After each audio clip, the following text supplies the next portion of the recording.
Bienvenue dans le cadre de Alphamie. Aujourd'hui, nous célébrons nos mamans. Maman est un mot qu'on retrouve presque dans toutes les langues, que ce soit des langues africaines, que ce soit des langues anglicanes, que ce soit des langues européennes, dans tous les continents, on a le petit mot maman. Je me rappelle, dans ma langue vernaculaire, on appelle maman Mema. Et chez les Chiluba, on dit maman. On peut dire en lingala, mama. Bref, dans toutes les langues, on a cette petite appellation. D'autres disent ma, comme une petite abréviation de maman. Et je suis sûre que toutes les mamans du monde se retrouvent dans ce mot-là. J'aimerais préciser une chose avant que nous ne célébrions toutes nos mamans. La maman n'est pas toujours celle qui a accouché un enfant de façon physique. Parce que dans notre société, nous avons plusieurs mamans qui ont des enfants, qui nous ont éduqués, qui nous ont donné des conseils, qui ont encadré des jeunes et qui n'étaient pas forcément leurs enfants.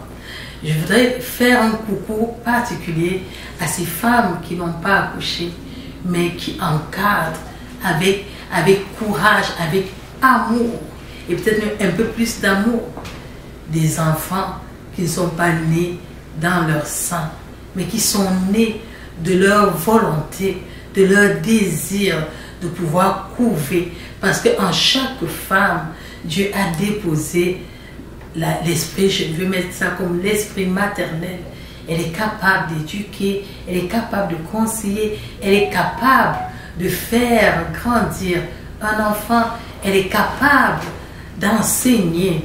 Fait que je vous fais un coucou. Sentez-vous, maman, autant que celles qui ont accouché. Vous n'avez rien à leur envier, si ce n'est le passage clinique ou bien physique de la maternité.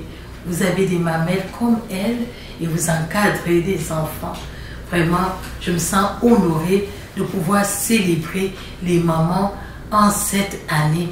D'une manière particulière, j'aimerais nous remémorer à notre pensée une transformation d'une maman qui était maman dans son esprit, maman dans ses actes, maman dans tout, et que Dieu a exaucé.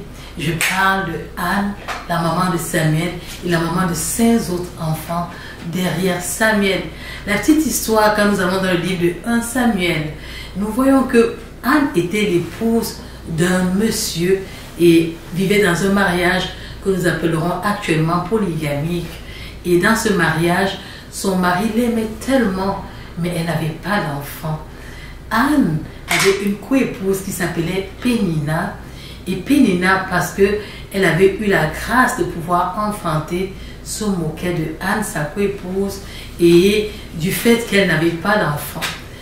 Et Anne avait posé un acte de bravoure qui qualifie toutes ces femmes qui n'ont pas d'enfant. Elle est allée vers l'Éternel, elle est allée pleurer devant la face de Dieu.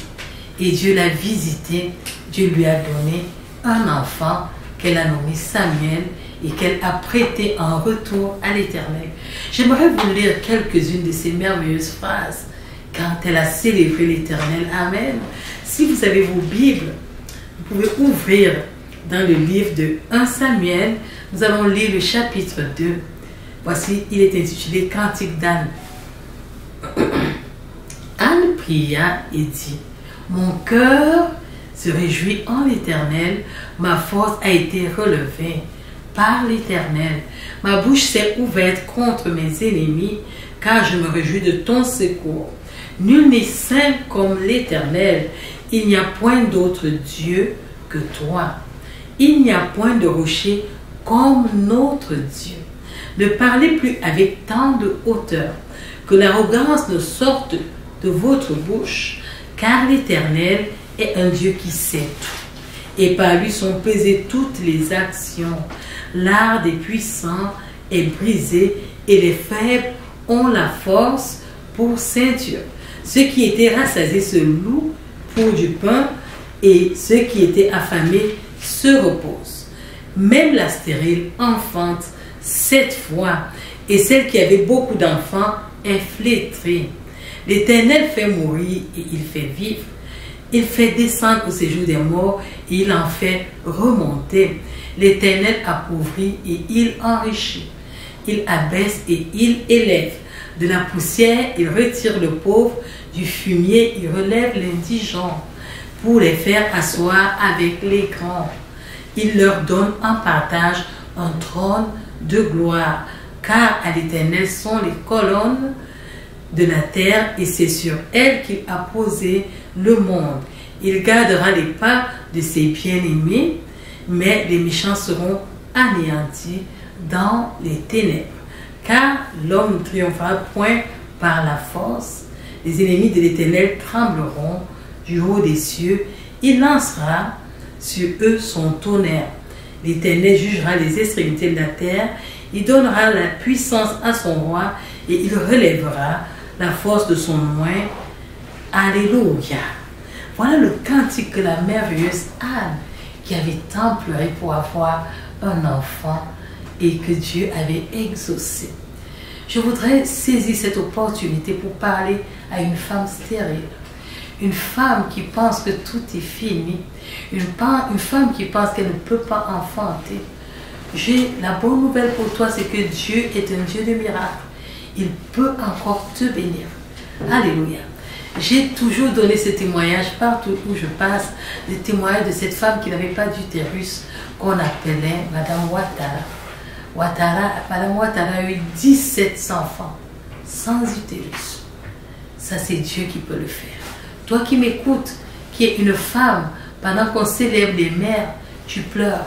Ma bonne nouvelle pour toi, c'est que Dieu te visite et il te donne un enfant. Et l'année prochaine, à la même date, tu célébreras l'Éternel comme Anne. Mais non, tu vas chanter un cantique nouveau, différent de Anne, parce que tes pleurs sont différents et Dieu te fait du bien. J'aimerais aussi parler à ces mamans qui s'épuisent chaque jour pour nourrir leur famille. Ça peut être des commerçants, ça peut être des ménagères, ça peut être celles-là qui font des champs, celles qui travaillent, qui cultivent la terre, ça peut être des chefs d'entreprise, ça peut être des employés, ça peut être, alléluia, ces femmes qui font des basses besognes, que dans la société, entre guillemets, on appelle les femmes des bonnes, des femmes qui travaillent dans des maisons, qui s'attellent à nettoyer. Tu es une femme à part entière. Dieu t'aime. Sens-toi encouragé, sens-toi aimé. Même si quelqu'un ne t'a pas dit qu'il t'aime, moi je te dis que je t'aime. Je te dis aussi une autre chose que tu ne sais pas peut-être. Dieu t'aime encore mieux. Dieu a des plans merveilleux pour toi. En cette année, que mon Dieu te bénisse dans ton travail. Que mon Dieu te bénisse dans ta maison. Que mon Dieu te bénisse. Je pense à ces femmes veuves qui n'ont plus d'époux. Je pense à ces femmes divorcées. Je pense à ces femmes qui sont séparées, qui pleurent dans le secret. Je voudrais vous dire aussi que Dieu vous aime. Je voudrais vous dire aussi que vous êtes des femmes favorisées. La position sociale, le rang social ne peut pas influer sur le fait que vous êtes des femmes merveilleuses, que vous êtes des guerrières, que vous êtes des combattantes, que vous êtes des femmes, alléluia, que Dieu a choisi pour porter la maternité physique, la maternité spirituelle. Je voudrais faire un coucou spécial à ces mamans pasteurs qui encadrent la bergerie de leurs époux, à ces mamans pasteurs qui ont accepté le ministère pastoral, à toutes ces femmes qui servent Dieu, à ces prophétesses, à toutes ces femmes qui dans l'église jouent un rôle important. Je pense à des femmes qui tiennent carrément le pouvoir et qui dirigent des nations.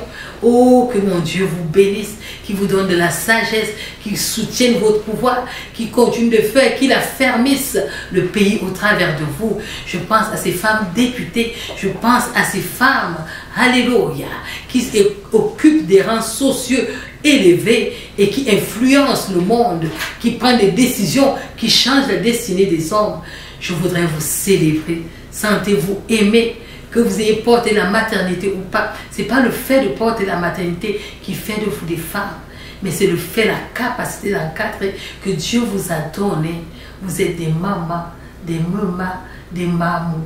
Vous êtes toutes ces mamas qui comblent la société, qui embellissent les foyers, qui font sourire les enfants. Sans vous, c'est que les hommes ne sont pas éduqués. Sans vous, c'est que les enfants ne vont pas à l'école. Sans vous, c'est qu'on ne réussit pas à manger. C'est vrai que la société s'est développée, les hommes ont appris à cuisiner, mais nous savons que le rôle en majorité de la cuisine est tenu par la femme.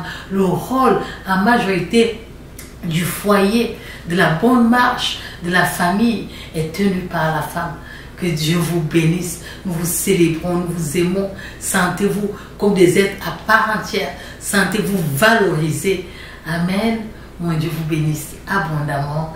Au nom de Jésus-Christ, soyez bénis et joyeuses fêtes à toutes les mamans du monde entier. Peu importe le continent où vous trouvez, joyeuses fêtes.